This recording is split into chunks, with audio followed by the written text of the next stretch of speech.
काय सांगाल? आता तुम्ही निवडणुकीच्या रिंगणात उभारला आहात, युतीतर्फे तुम्ही निवडणूक लढवित आहात. तुम्हाला तुमचा प्रभाग कसा वाटतो? हवा तसा आणि हवा तेवढा विकास झाला आहे का असं तुम्हाला वाटतं काय? गेली 2000 पासून मी या प्रभागाचं नेतृत्व करत आलेलो आहे आणि करत असताना जे विकास कामं डेव्हलपमेंट करायचं होतं ते निश्चित करण्याचा आम्ही प्रयत्न केलेला आहे. आज काही अनेक अनेक आज एक प्रश्न आहे, परंतु तो तेवढासा काही वाटत नाही. कारण मागील वेळी जे आम्ही कामं केली ती कामं पुरेपूर झाल्यामुळे इथे तसा विषय असा कुठं म्हणजे असा विषय कुठं राहिला नाही. आणि मोठा प्रश्न पावसाळ्यात निचरा न होण्यासाठी खडेबोरवणे जो नाला आहे, या नाल्याला संरक्षक भिंत बांधण्याचं काम मी मोठ्या प्रमाणावर हाती घेतलं आहे. महापौर उपमहापौर असताना देखील या कल्याणपूर्व भागात अनेक विकासाची मोठी कामं मी केली आहे. 2015 ते 20 या दरम्यान निवडणुका झाल्यानंतर 20 नंतर काही निवडणुका झाल्या नाही आणि त्यामुळे निधीची कमतरता होती, परंतु खासदार श्रीकांत शिंदे यांनी ती पूर्ण केली आणि आज या आमच्या भागामध्ये कॉन्क्रीटचे रस्ते, पाणीपुरवठा सर्वे सेवा ही एकदम चांगल्या प्रकारे झालेली आहे. तुमची एक सामाजिक व राजकीय वाटचाल कशी राहील? सामाजिक सलोखा माझा सगळ्याची आहे आणि राजकीय वाटचाली देखील शिवसेनेच्या माध्यमातून पूर्वीपासून मी काम करत आलेलो आहे.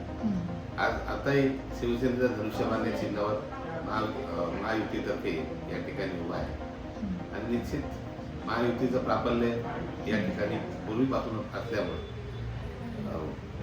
माझ्या कार्याचं काम बघून लोक मला निश्चित मतदान करतील.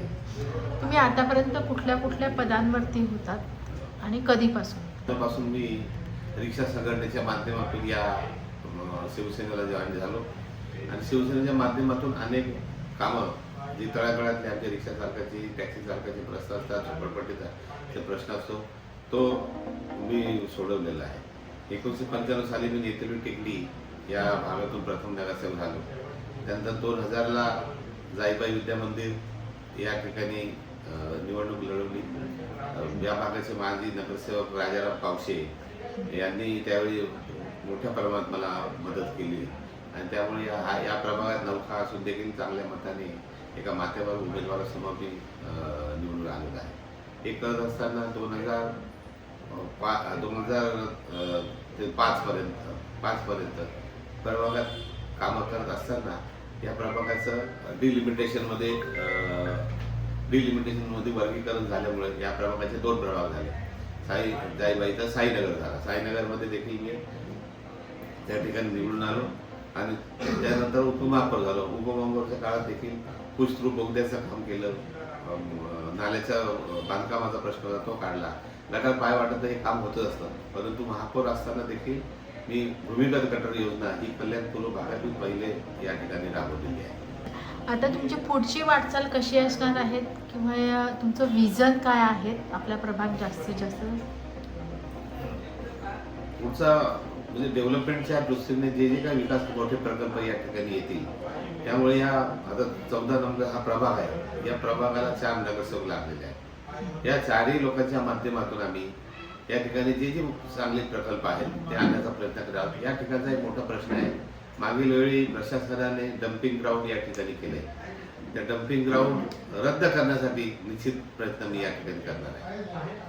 15 जानेवारीला मतदान होत आहे, तुम्ही मतदारांना काय आव्हान करू इच्छिता?